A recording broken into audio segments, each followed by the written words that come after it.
Kodim 042 Bengkulu Utara sendiri ngapain aja sih? Kan pernah nggak ada nih. Ya. Nah, ngapain ya kan pemirsa? Seneng nih pertanyaan ini. Itu juga sering ditanyain.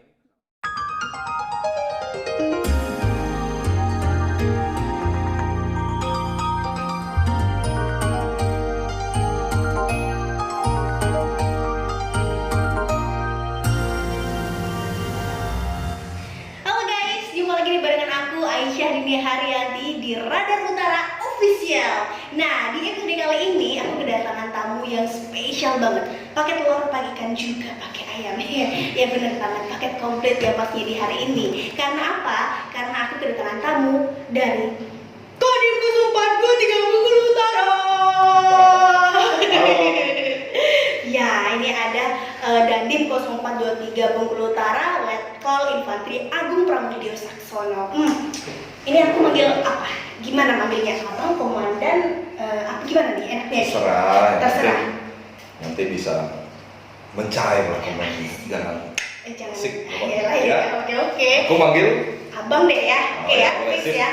Aku manggil nama aja berarti ya? Boleh dong, panggil Aisyah boleh. Kan lagi cantik nih sekarang, ya kan?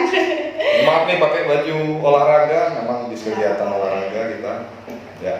Hari Jumat ya, biasa ya. Iya.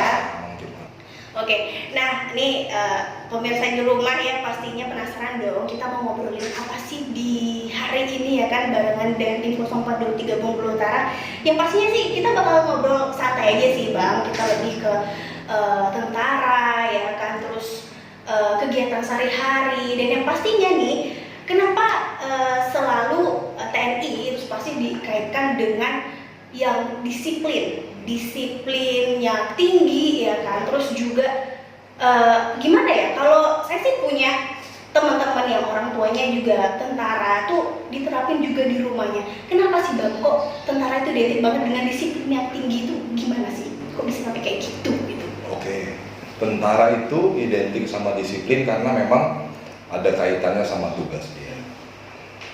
Apalagi dihadapkan dengan situasi pertempuran dan sebagainya. Karena kalau sudah bertempur, maka kita sudah melaksanakan taktik, sudah harus kita pedomani taktik itu, kaitannya juga dengan waktu. Kalau jam sekian kita harus menyerbu, jam sekian kita bergeser, pindah. Maka itu yang mendasari tentara itu dididik dengan keras, maka untuk membentuk disiplin-disiplin yang tinggi. Kaitannya sama itu. Tetapi implementasinya, pelaksanaannya bisa dikaitkan dengan hal-hal lain, sehingga disiplin itu memang menjadi darahnya prajurit, sudah harus mengalir di darah seluruh prajurit TNI kedisiplinan itu. Jadi mau nggak mau, suka nggak suka, disiplin adalah nomor satu untuk tentara gitu. Dan itu juga diterapin di lingkungan sekitar ya. Di keluarga pun juga seperti itu, akhirnya kebawa gitu ya. Jadi gini, kebawa atau gimana? Karena memang lingkungan mendidik seperti itu akhirnya mempengaruhi karakter kita. Kita terlatih, kita terdidik seperti itu. Mau nggak mau, akhirnya bawaan kita di rumah pun mungkin seperti itu, karena inginnya anak-anak kita juga memiliki disiplin. Pada prinsipnya sih untuk memberikan pendidikan kepada anak-anak. Jadi kalau dibilang di keluarga itu juga terbawa-bawa kedisiplinan itu, saya rasa iya juga. Karena terbiasa. Karena terbiasa sejak bujangan dulu memang sudah harus begitu. Oke, nah nih Bang, jadi TNI itu kan punya step by step gitu ya pastinya. Nah kalau cerita Abang sendiri gimana sih Bang, awalnya sampai bisa menjadi seorang TNI dan sekarang udah menjadi ya gimana ya, udah punya jabatan tinggi gitu, itu bisa ceritain gak sih Bang? Terima kasih, jabatan tinggi itu doa loh buat saya kan ya, gitu. Amin ya, amin. Amin ya Rabbal Alamin.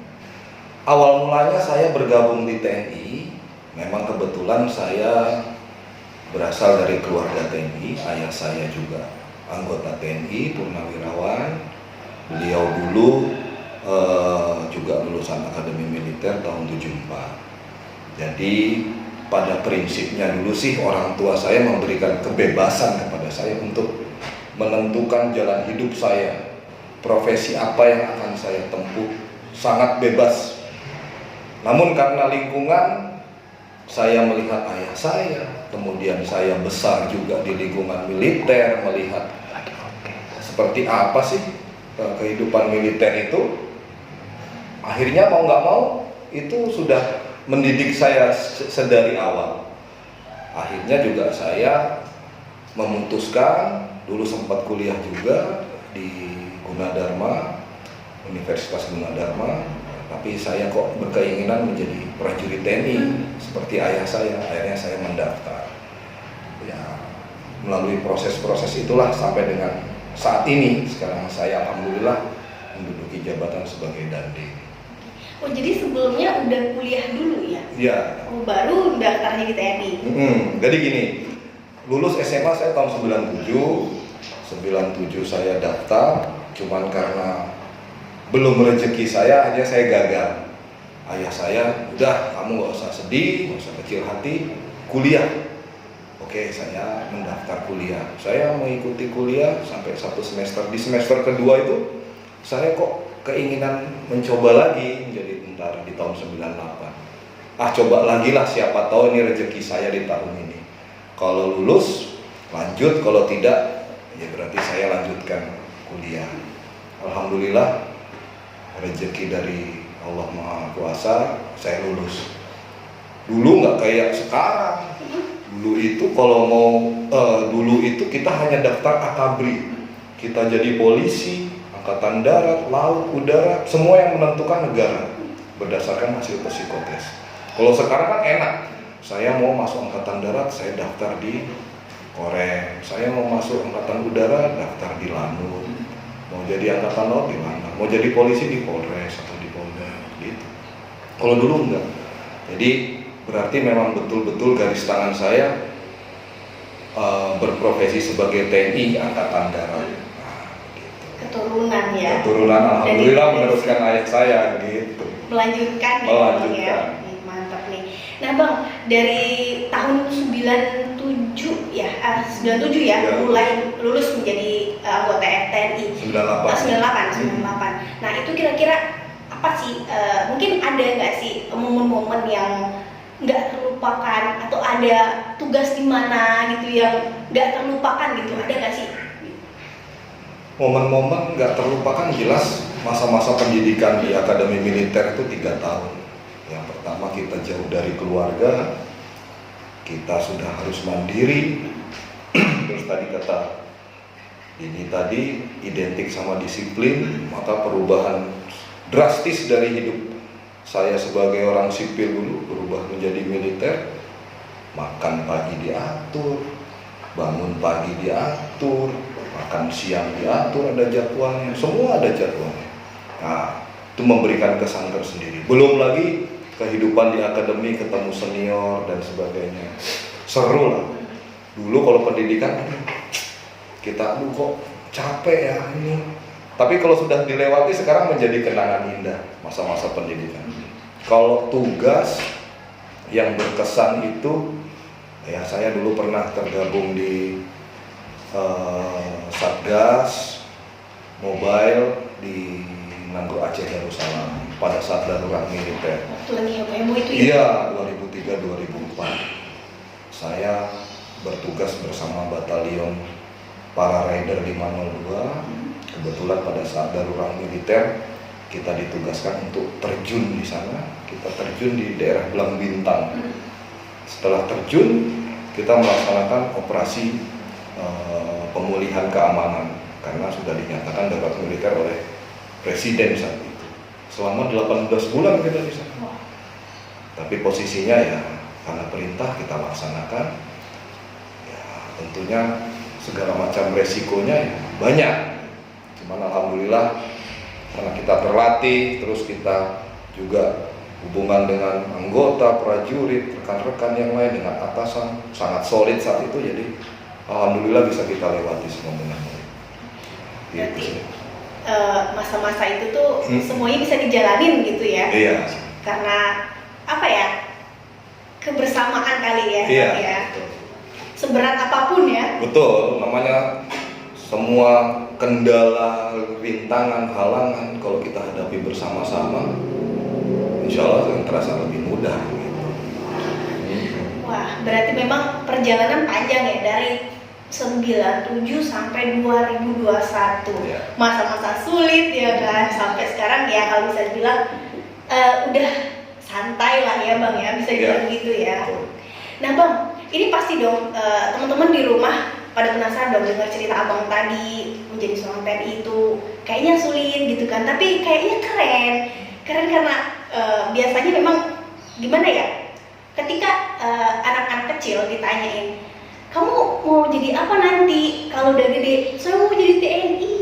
Nah itu gimana sih Bang, Abang menjadi TNI yang gimana ya diidam-idamkan oleh anak-anak muda, anak-anak kecil lah ya, itu gimana rasanya sekarang udah jadi TNI? Kalau saya inginnya juga adik-adik, kemudian anak-anak zaman sekarang ini inginnya juga mereka bergabung dengan TNI. Memang sulit, seleksinya ketat dan sebagainya, namun nggak usah khawatir selama kita bisa mempersiapkan diri dalam rangka seleksi-seleksi itu, insya Allah bisa kita lalui. Memang ada tuntutan standar kemampuan fisik gitu, kemudian standar akademik, karena setiap daftar militer, khususnya akademi militer ya, ada nilai. Kalau zaman saya dulu NEM namanya, nilai Eptanas murni. Waktu dulu zaman saya minimal terendah 42. Nah, kalau memang kita punya cita-cita untuk jadi TNI, segera persiapkan diri secara Aisyah, secara dini maksudnya. Agak bingung saya. Biar jadi persiapkanlah diri secara dari awal. Kalau kita memang pengen masuk TNI, semua bisa kita lewati. Ya, berlatih. Keuntungannya banyak sih kalau kita mempersiapkan diri jasmani, kita jaga kesehatan. Karena memang pada prinsipnya menjadi militer itu sulit, berat. Kenapa? Karena tuntutannya harus sehat, harus fisiknya kuat, kemudian harus mampu berpikir di kala ataupun di dalam situasi yang penuh dengan tekanan gitu. Kenapa harus begitu ya? Perang pun begitu kan. Kita ini bicara perang terus, tapi memang kondisinya tentara memang diciptakan, dilatih untuk menghadapi peperangan. Kita terdesak, kita harus berpikir melawan, menyelamatkan diri atau bagaimana. Nah itu. Oleh karena itu jangan kecil hati bahwa semua memiliki kesempatan yang sama untuk bergabung menjadi prajurit TNI. Maka pesan saya, persiapkan diri. Saya juga dulu persiapkan dirinya panjang. Lama ya? Lama. Jadi begitu saya gagal, yang pertama 97, 98 saya mencoba mendaftar lagi. Bukan berarti saya daftar aja lah, nanti kalau lulus syukur, nggak lulus sudah, nggak begitu. Dikala saya memutuskan untuk mendaftar, maka saya harus mempersiapkan diri. Dulu harus dibangun ini sama ibu saya, bangun, katanya mau ini masuk tentara, lari pagi sana. Di pendaftaran kedua, gak usah disuruh, saya bangun sendiri, lari, membuat standar fisik saya sendiri. Kemudian kebetulan juga pada saat itu NEM saya juga masih memenuhi syarat, jadi saya fokus untuk bisa masuk. Sehingga kalau mungkin berkata lain, nasib saya gagal istilahnya, saya tidak menyesal yang terlalu dalam gitu. Kenapa saya tidak mempersiapkan diri? Tapi kalau sudah mempersiapkan diri, ya sudah, berarti takdir berkata lain gitu. Dan merasa menyesal yang dalam banget ya, karena kita udah berusaha. Betul. Ya. Nah Bang, untuk adik-adik di rumah mungkin ya yang pengen ikutan jadi tentara, ini sekarang lagi ada buka nggak sih? Sekarang sudah dibuka untuk tamtama. Sekarang sudah mulai tes kemarin, mulai dari awal Januari, Februari kemarin daftar. Sekarang kan daftarnya online itu, ada situsnya juga tniad.mil.id, buka saja di situ. Ada jadwal semua untuk rekrutmen. Setiap tahun itu ada 5. Tamtama 2 kali, Bintara 1 kali, kemudian Akademi Militer yang 1 lagi, jalur SEPA PK, Sekolah Perwira Prajurit Karir. Jadi bagi rekan-rekan adik-adik yang sudah kuliah, wah saya kalau udah kuliah udah nggak bisa jadi tentara, enggak. Nanti bisa sudah ya? lulus S1, daftar, ada jalur wamil kalau bahasa zaman dulu. Itu jadi perwira juga, hanya 6 bulan. Karena kita butuh disiplin ilmunya untuk bisa terus bersama-sama membangun angkatan darat untuk lebih maju terus. Gitu. Nah itu kalau bukanya tuh setiap bulan apa aja sih, mungkin ada kan pasti biasanya bulan apa, setiap bulan apa gitu. Nah itu bulan apa aja nih Bang? Kalau Januari, kalau pendaftaran itu sih sepanjang tahun ya, sepanjang tahun. Tetapi nanti setelah ada keputusan daftar ulang, ini kan dilihat dari situasi, apalagi sekarang kita tahu lah ini zaman pandemi ya. Tapi pada prinsipnya bulan Maret itu sudah mulai tes untuk perwira itu setelah lulusan. Begitu akademi militer itu begitu Juni sudah daftar. Nah, nanti sambil menunggu nanti bulan Agustus tes, September sudah pendidikan gitu. Jadi sepanjang tahun sih. Sepanjang tahun ya Bang.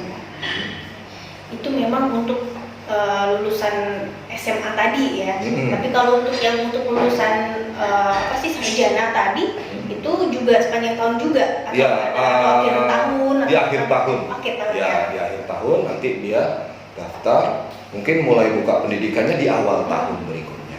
Jadi mereka Juni sudah dilantik menjadi letnan 2 gitu. Mantap ya, langsung ya. Langsung Jadi perwira. Wih, keren banget. Jadi buat teman-teman di rumah yang mungkin baru lulus nih angkatan pandemi Covid, yang baru lulus ya kan, itu bisa juga daftar tapi akhir tahun ya. Ya. Akhir tahun buat anak-anak kuliah. Tapi kalau anak SMA baru utama mungkin sebentar lagi ya Bang ya. Ya. Sebentar lagi ya. Juni ya kalau nggak salah. Kalau memang niat tadi kan seperti saya bilang, kalau memang punya niat untuk menjadi prajurit TNI, rajin-rajin kunjungi www.tniad.mil.id ya. Pasti di situ ada pengumuman ya. Kapan mulai daftar online, kapan daftar ulang ada. Supaya nggak ketinggalan info.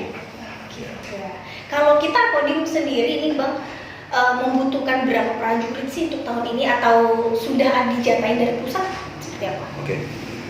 Kalau Kodim ini sendiri secara hitungan jumlah personil itu kita sudah baru sekitar 60% lah ya.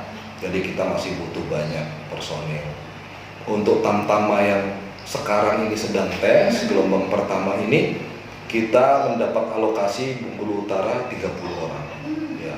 Yang daftar kemarin saya lihat di data Kodim yang sudah mengurus untuk mendaftar itu sekitar 90-an lah, 100. Banyak ya. Ya, jadi kalau misalnya 30 masuk, yang daftar 90, 1:3 itu. Iya. Nah, jadi kansnya besar sebetulnya. Kalau nggak salah zaman sebelum masih zaman dulu itu Bengkulu Utara lokasinya sedikit, paling 2, 10 paling banyak. Sekarang 30. Banyak ya Bang ya. Makanya manfaatkan kesempatan ini, adik-adik, kawan-kawan semua untuk yang ingin bergabung ke TNI segera daftar. Kesempatannya terbuka luas. Karena kuotanya banyak. Kuotanya ya, banyak. Yes. Mantap banget nih. Nih kalau misalnya nih Bang, ada nggak sih pendaftaran kayak perekrutan lain, tapi bukan untuk gimana bilangnya, bukan untuk anak SMA, bukan anak lulusan. Ada nggak sih buat perekrutan tim apa gitu? Kayaknya pernah dengar, tapi apa ya? Kayaknya ada. Oh gitu. Ya, waktu itu sudah pernah komponen cadangan. Iya benar banget, komponen cadangan. Komponen cadangan itu memang menjadi amanah undang-undang sebetulnya. Komponen cadangan itu adalah masyarakat, warga negara yang dilatih dengan kemampuan militer yang nantinya juga akan menjadi cadangannya kami-kami ini, para prajurit, dalam rangka menghadapi pertempuran, situasi ataupun kondisi yang krisis negara ini, ya, perlu angkat senjata lah untuk menghadapi ancaman itu. Untuk komponen cadangan itu sendiri sih memang tadi saya juga baru selesai sosialisasi undang-undang nomor 23 tahun 2019 tentang pengelolaan sumber daya nasional untuk pertahanan negara. Jadi salah satunya komponen cadangan, komponen pendukung. Kemungkinan Juli ini sudah mulai Juli 2021 ini sudah mulai ada perekrutan. Jadi disampaikan tadi oleh asisten deputi kalau nggak salah, Dirjen dari Kementerian Pertahanan, Brigjen Fahri tadi, kita tahun ini membutuhkan 17.000 komponen cadangan yang akan dilatih khusus Angkatan Darat, Matra Darat se-Indonesia.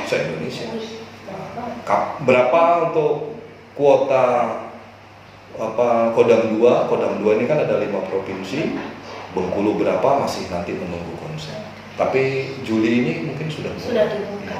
Enak loh, 3 bulan pendidikan, dapat uang saku selama pendidikan. Kalau tidak salah 1 juta per orang. Kemudian makan dapat, kemudian perlengkapan helm, pakaian, sepatu, semua dapat. Kemudian Kemhan sendiri sudah menyiapkan senjata dan munisi untuk melatih komponen cadangan itu. Iya, jadi nanti selama 3 bulan itu mereka dianggap sebagai militer. Kalau mereka melakukan kesalahan, melakukan apapun, maka hukumannya ataupun ininya dalam ranah militer gitu. Untuk apa sih ke depannya? Nanti akan mendapatkan sertifikat dan sebagainya sebagai komponen cadangan. Sewaktu-waktu negara membutuhkan, kita sudah punya data orang-orang tersebut akan kita panggil untuk menjadi komponen cadangan dalam pertempuran. Dalam pertempuran tujuannya ini? Iya, betul, dalam pertempuran. Jadi gini, yang mungkin belum banyak diketahui ya kan? Untuk apa sih? Iya, untuk apa sih komponen cadangan? Saya sudah paham lah maksudnya ini tuh kan gitu. Karena mungkin saya jelaskan ini, kok bisa begitu ya? Iya, kok bisa gitu? Jadi gini, kita harus paham bahwa konsep pertahanan negara kita ini adalah konsep pertahanan semesta. Kalau konsep pertahanan semesta itu berarti melibatkan seluruh komponen sumber daya yang ada di negara ini. Jadi semuanya akan terlibat. Nah, dalam pertahanan itu terbagi menjadi 3 komponen. Yang pertama komponen utama, yang kedua komponen cadangan, yang ketiga komponen pendukung. Komponen utama siapa? Saya. Kami yang sudah terlatih, sudah menjadi prajurit TNI adalah komponen utama. Lalu siapa komponen cadangan? Yang saya sampaikan tadi, warga negara yang sudah dilatih dengan militer sehingga memiliki bekal untuk kemampuan dasar militer tadi. Itu komponen cadangan. Lalu komponen pendukung apa? Komponen pendukung itu segala sumber daya nasional yang dibutuhkan untuk bisa mendukung ataupun membantu membackup tugas-tugas dari komponen utama dan cadangan dalam rangka pertempuran. Gitu. Jadi ada 3 komponen itu. Nah, kaitannya apa? Pertahanan ya kita memang harus segera menyiapkan. Sekarang gini, saya kasih gambaran ya. Tentara itu sekarang jumlahnya kurang lebih 500.000. Tentara Nasional Indonesia. Iya. Sedangkan jumlah penduduk kita 268 juta. Tidak ada sepersekian persen saja dari situ. Jadi kalau kita berperang hanya mengandalkan 500.000 prajurit itu sebagai komponen utama, suatu hal yang berat gitu. Dikaitkan lagi dengan konsep pertahanan kita, pertahanan semesta. Maka mau tidak mau kita sudah harus mulai membentuk ataupun memulai adanya komponen cadangan ini gitu. Memang seperti apa sih komponen cadangan? Kalau ini kan senang drakor kan? Iya, itu. Kalau senang drakor bilang tuh kayak wajib mobil. Betul. Kan? Bedanya kalau di Korea itu wajib militer. Iya, wajib. Nggak bisa, nggak lolos. Kita nggak bisa nerapin itu. Belum. Kaitannya kita masih butuh sumber daya yang lain, anggaran. Sekarang komponen cadangan itu masih dalam konsep sukarela. Yang mau silakan, yang mau silakan, tapi juga kita seleksi dulu. Gitu. Nah, kalau di negara lain ya, itu wajib militer ya. nggak lolos. Yang lolos cuma satu, Son Heung-min kalau nggak salah, pemain Tottenham Hotspur, karena dia berprestasi sepak bola mengharumkan Korea Selatan. Jadi dapat dispensasi lah dari negaranya untuk nggak ikut lagi. Nah kalau kita belum sampai mengarah ke situ. Tapi memang perlu. Kita kasih data ya, contoh Vietnam. Vietnam itu jumlah penduduknya sekitar 70-an juta. Tentaranya hanya 380.000. Komponen cadangannya berapa? Berapa tuh? 4 juta. Lebih banyak ya? Jadi mereka sebetulnya dulu pada saat perang dan sebagainya mereka menghadapi Amerika, mereka mengadopsi taktik-taktik kita, gerilya segala macam. Justru sekarang mereka malah sudah menerapkan itu, luar biasa. Kita sebagai mbahnya lah, taktik gerilya dan sebagainya yang nanti mengonsepkan perang berlarut. Perang berlarut itu perang sepanjang masa. Selama ada musuh kita perang terus.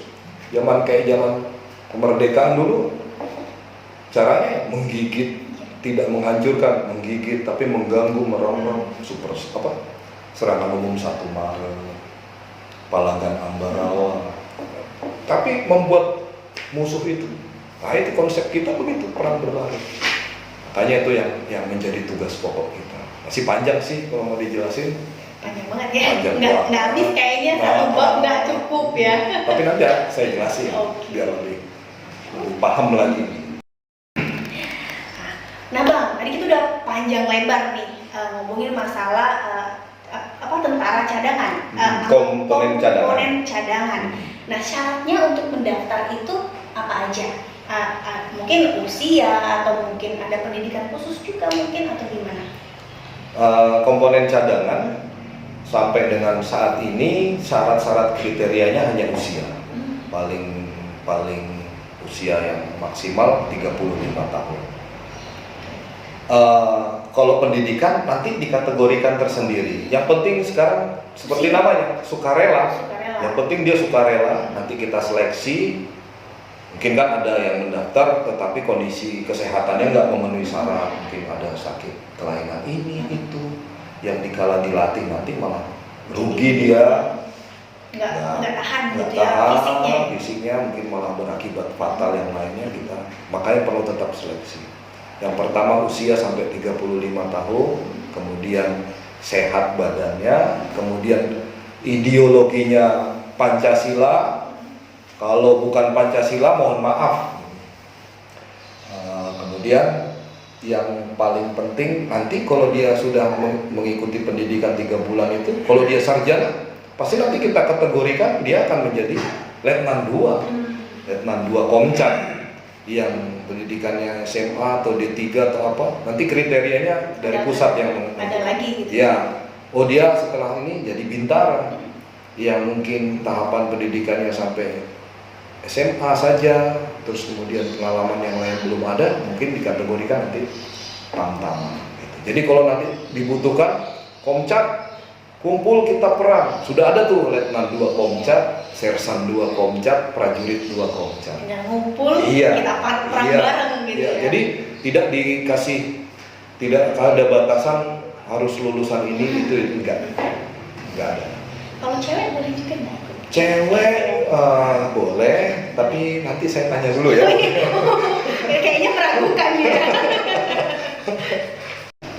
Bang, dari tadi tuh kita ngomongin perang dan perang. Emang kita mau perang nih sekarang? Gimana tuh? Soalnya kan kayaknya perang nggak ada lagi nih sekarang ya. Tapi kok sibuk banget nih kita mau ngurusin perang terus. Gimana Bang? Kenapa? Jadi gini, kita itu harus selalu siap ya. Seperti dulu slogan-slogan zaman peperangan itu kan, bahwa kita cinta damai, tetapi kita cinta kemerdekaan. Nah, gitu. Supaya kita tetap bisa menjaga kemerdekaan itu ya bagaimana? Ya kita harus dalam kondisi siap apabila nanti memang benar-benar terjadi perang yang mengancam kemerdekaan bangsa kita. Karena kita lebih mencintai kemerdekaan. Kaitannya sekarang ini kondisinya damai, nggak ada perang dan sebagainya, ya kita tetap harus menyiapkan diri. Malah oleh karena itu dilihat dari situasi sekarang yang terjadi secara global ya, kita harus sudah mulai menyadari sekarang sudah mulai terjadi perang dari sektor ekonomi, dari sektor komunikasi, dari sektor-sektor yang lain, sehingga adanya tuntutan-tuntutan ataupun dari negara-negara kuat itu untuk bisa memaksakan apa yang menjadi keinginan mereka. Nah, supaya kita tidak terus menjadi objek, gitu, maka kita harus siap. Dilihat lagi dari negara-negara Timur Tengah, Suriah, kemudian Irak, Iran, segala macam, ataupun negara-negara lain, itu justru bukan lagi perang-perang ekonomi dan sebagainya, udah perang fisik gitu. Jadi bahasa kerennya tuh udah perang hybrid. Jadi gabungan antara perang non fisik maupun perang fisik itu tadi. Nah, kita terasa mau nggak mau kita mungkin sudah harus berpikir, apalagi dilihat dari era teknologi sekarang ini, semua yang ada di dunia ini dimiliki oleh negara-negara tertentu yang memiliki sumber daya atau menjadi negara adidaya. Mulai dari satelit saja, kita ini pakai handphone itu berkomunikasi, mau nggak mau semua data apapun yang ada melalui alat itu pasti akan bisa terlacak, tersimpan, ya? Bisa terbaca. Jadi sudah tidak ada rahasia. Kalau memang sudah dalam masa sudah harus dikuasai negara Indonesia ini, sebetulnya dilihat dari kemampuan kita sendiri, tidak menutup diri lah bahwa kita belum memiliki kemampuan yang sangat besar untuk menghadapi perlawanan atau peperangan itu. Oleh karena itu kita tetap harus mempersiapkan diri. Yaitu tadi salah satu langkahnya juga mempersiapkan komponen-komponen cadangan itu. Gitu. Nah, berarti kan kalau secara kasarnya nih sekarang ini tuh nggak ada perang ya, belum ada perang. Ya. Terus Kodim 042 Bengkulu Utara sendiri ngapain aja sih? Kan perang nggak ada. Ya. Nah, ngapain dia kan pemirsa? Seneng nih pertanyaan ini. Itu juga sering ditanyain sama kawan-kawan yang lainnya. Jadi begini, Kodim itu adalah satuan komando kewilayahan, menjadi bagian dari Angkatan Darat untuk melaksanakan tugas-tugas Angkatan Darat. Di masa damai, di masa perang, apa sih yang menjadi tugasnya Kodim selaku komando kewilayahan? Karena konsep seperti ini hanya ada di Indonesia gitu. Di negara lain tentara ya tentara, dia tidak berhubungan dengan masyarakat, tidak berhubungan dengan pemerintahan daerah dan sebagainya. Tugas kita adalah menyiapkan rak. Rak itu RAK, ruang, alat dan kondisi juang yang tangguh. Ruang apa sih yang dikaitkan sama ruang? Ruang itu wilayah. Jadi sebetulnya pembangunan wilayah di setiap kabupaten bahkan sampai ke desa melalui program Musrenbang Des, kan ada tuh Musrenbang Cam, Musrenbang Kabupaten, itu mau tidak mau sebetulnya harus melibatkan kita TNI dalam merumuskan pembangunan. Kenapa? Dihadapkan lagi dengan kondisi perang. Kita dalam saat kondisi perang, Kabupaten Bengkulu Utara ini mau dijadikan apa? Gitu. Kalau memang terjadi perang, musuh mendarat melalui Lais dengan kondisi pantai yang memungkinkan untuk pendaratan kapal perang musuh, maka kita mau menghadapi musuh itu dari mana? Makanya kita sudah harus mengonsepkan itu. Oh, daerah pertempurannya nanti di sini, di Lais misalnya. Rawan gitu. Berarti pertempuran hancur-hancuran ada di Lais gitu. Kemudian daerah logistiknya di mana? Oh, kita cari tempat yang sekiranya memang berpotensi untuk menyiapkan logistik wilayah, mulai dari bahan pangan segala macam. Kemudian daerah pangkal perlawanannya di mana? Kemudian daerah belakangnya, kalau memang kita sudah terdesak, kita lari kemana? Kemudian kita menuju atau ke jalur-jalur penyelamatannya lewat itu sebetulnya sudah harus dikonsep. Daerah ini memerlukan itu gitu.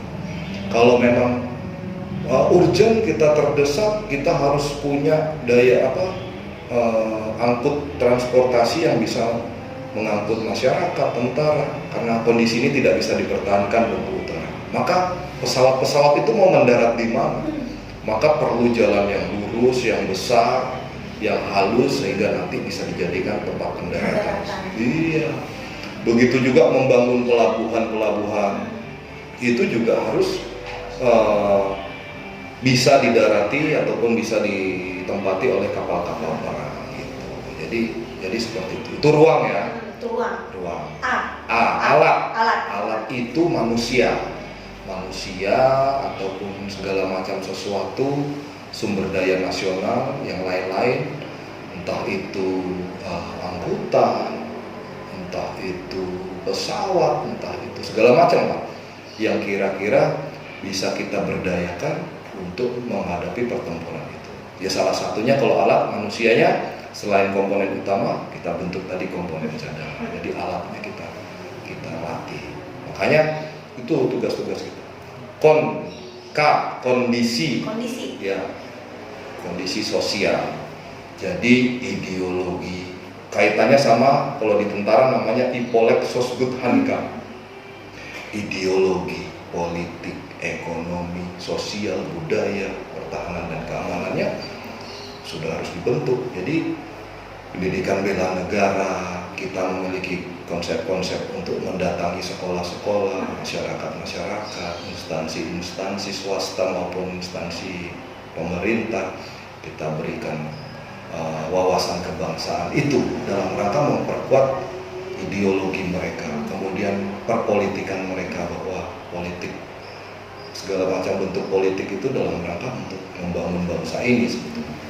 Ekonomi, jelas kita tidak akan bisa maju selama ekonomi kita kurang maju ataupun ini terbatas, sehingga kalau ekonomi kita tidak kuat, itu akan memberikan celah buat negara-negara lain, musuh-musuh lain untuk bisa menguasai kita. Dipermainkan ekonomi oleh sosbud, sosial budaya, adat istiadat. Sekarang coba deh, Dini, sadar nggak? Sekarang sudah banyak budaya-budaya kita yang sudah mulai terlupakan, sudah diisi sama budaya-budaya bangsa lain, kan gitu. Nah, itu nggak boleh, kita harus pertahankan. Hankam itu tadi, bahwa pertahanan keamanan kita kuat, kita harus kuat, polisi rekan-rekan kita, kepolisian juga kuat gitu. Itu sebagai tugas kita ya. Jadi di masa damai ini ya kita membangun 3 hal tadi: ruang, alat, kendali, kondisi sosial itu tadi gitu. Sehingga nanti kalau ada perang langsung Iya, bisa gerak gitu. betul. Sudah ditentukan lah gitu ya. Dan itulah tadi fungsi juga babinsa ya, Iya. yang ada di desa-desa itu Betul, ya. betul. Jadi dia nanti memberikan sosialisasi, pemahaman gitu.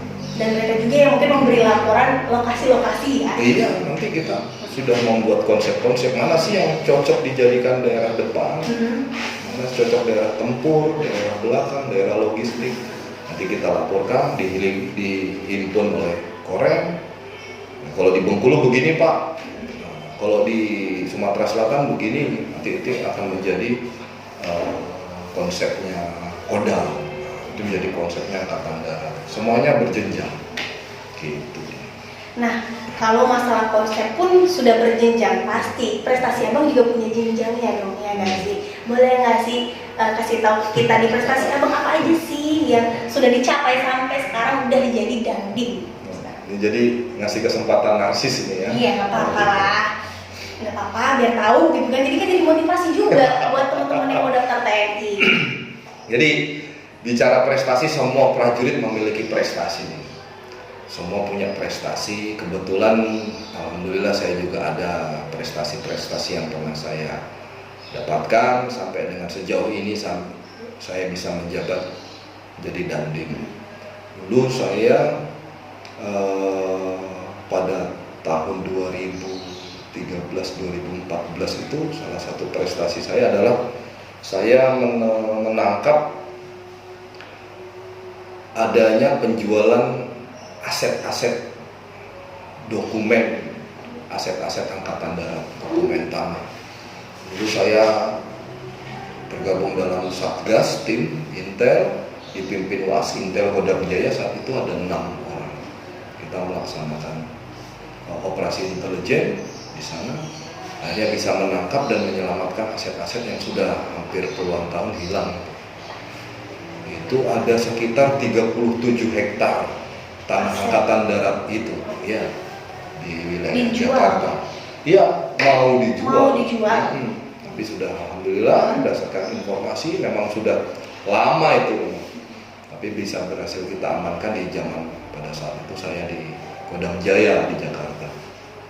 Kalau dinilai rupiah 37 hektar itu dikali NJOP di Jakarta itu total hampir 1 triliun. 1 triliun. Ya, kekayaan aset angkatan darat yang bisa kita selamatkan. Ya, alhamdulillah saat itu saya dapat piagam penghargaan dari Kepala Staf Angkatan Darat. Zaman itu Pak Gatot Nurmantio, kami mendapat penghargaan itu. Ya, kemudian prestasi-prestasi lainnya sih normatif sih, sama yang lain-lain juga. Tapi yang menonjol dan menjadi yang menjadi kesan buat saya pribadi itu salah satunya itu penyelamatan aset. Ya, kita bisa tangkap tanpa operasi yang mengeluarkan satu butir peluru, tidak. Jadi semua kita konsep dengan baik, kita tangkap di tengah jalan, kita hadang beserta barang buktinya kita dapat. Alhamdulillah tidak ada korban, semuanya selamat, bisa kita selamatkan. Itu bisa dikatakan operasi senyap nggak sih? Ya, bisa nggak sih? Bisa ya, kan nggak ribut ya, nggak ricuh gitu. Ya, operasi senyap itu kan operasi yang tidak diketahui siapa siapa. Kalau ricuhnya sih mungkin pasca pelaksananya ricuh ya. Biasa. Tapi kalau bicara operasi senyap sih tidak diketahui oleh siapa gitu. Nah Bang, terakhir nih ya, kan sudah hampir 1 tahun lebih ya di Kodim 042 Bengkulu Utara. Kira-kira apa nih harapan dan juga mungkin ada nggak sih capaian-capaian lainnya yang Abang ingin lakukan lah di Kodim 042 Bengkulu Utara? Oke, terima kasih. Ini menjadi kehormatan dan kebanggaan buat saya bisa mengabdi di Kabupaten Bengkulu Utara sebagai Dandim. Ternyata Kodim ataupun karakter wilayah Bengkulu Utara ini luar biasa. Masyarakatnya yang heterogen gitu ya. Kemudian kehidupan bermasyarakatnya bagus, luar biasa, di luar ekspektasi saya. Tetapi yang pasti di sini memberikan kenyamanan tersendiri buat saya dan keluarga. Alhamdulillah, sejuk, teduh. Gitu. Keluarga saya kalau datang ke sini tuh senang gitu. Apalagi kebetulan saya besar di Jakarta ya, menemukan situasi yang seperti ini sangat menyenangkan buat saya. Kemudian capaian-capaian saya dalam selama menjabat menjadi Dandim ini, alhamdulillah kerjasama kita dengan pemerintah daerah, dengan instansi lain, dengan kepolisian luar biasa, terjalin sangat baik. Salah satunya kita kemarin melaksanakan program karya bakti di Desa Lebong Tandai. Dini tahu kan? Iya benar. Yang informasinya sejak 1913 tidak ada jalan, ya. Sehingga masyarakat di sana bisa dikategorikan terisolir karena harus lewat molek itu tadi. Apalagi pada tahun lalu lah ya, bulan Maret kalau nggak salah, terjadi gempa longsor yang memutus jalur molek itu sendiri. Jadi masyarakat udah nggak bisa apa-apa. Nah, kebetulan kami berkoordinasi dengan kepala daerah, Pak Bupati saat itu. Ya, alhamdulillah Pak Bupati juga punya semangat untuk bisa membuka keterisoliran itu.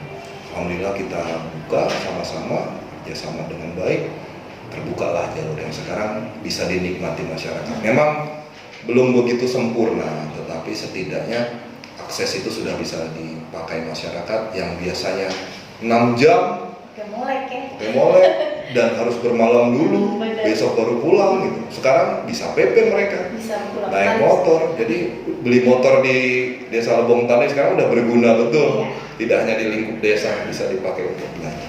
Itulah salah satu capaian yang membanggakan buat saya. Yang lain-lain saya rasa juga banyak, gitu, tapi tidak terlepas solidnya kita di sini sehingga bisa banyak hal yang bisa kita lakukan untuk di Kabupaten Bengkulu Utara. Mudah-mudahan memberikan manfaat lah. Gitu. Nah di tengah pandemi ini sendiri terakhir terus ya kayaknya. Terakhir deh ini pesan untuk masyarakat di Bengkulu Utara dan seluruhnya deh yang nonton video ini, pesannya apa nih Bang di tengah pandemi COVID-19 yang juga kayaknya masih belum bisa diredam. Ya, COVID-19 ini nyata. Saya berpesan kepada seluruh masyarakat bahwa kita hadapi pandemi COVID ini dengan semangat. Kita jangan berpikir yang macam-macam, bahwa ini memang pandemi ini memang adalah wabah yang menyerang bangsa kita. Oleh karena itu kita harus menghadapinya. Kemudian kita harus solid. Salah satunya patuhi saja protokol kesehatan. Itu bagian dari ikhtiar kita untuk bisa terlepas dari pandemi ini, tidak terjangkit. Kemudian juga jangan percaya dengan hoax-hoax terjadi ini, pandemi ini dan sebagainya. Vaksinasi itu nanti berefek, tidak. Alhamdulillah saya sudah vaksinasi, sehat-sehat saja, dan mudah-mudahan ini bagian dari ikhtiar kita untuk bisa segera terlepas dari COVID ini. Jadi saya berpesan tetap semangat tanpa meninggalkan protokol kesehatan yang ada dalam rangka menghadapi pandemi itu. Oke, baik Bang, thank you nih ya Bang. Terima kasih banyak Terima sudah kasih. mau hadir di podcast kita hari ini. Ya semoga aja nih dengan adanya wabah ini mungkin menjadi pelajaran buat kita ya untuk Ya. selalu menjaga kesehatan ya Ya, Bang ya. betul. Oke, baik guys di rumahnya nih semuanya ya. Aku Aisyah Dinarianti dan di 0423 Bengkulu Utara. pamit undur diri. Sampai jumpa di episode selanjutnya. Ingat pesan ibu, jangan lupa untuk menggunakan masker, cuci tangan, dan jaga jarak. Dadah! Dah.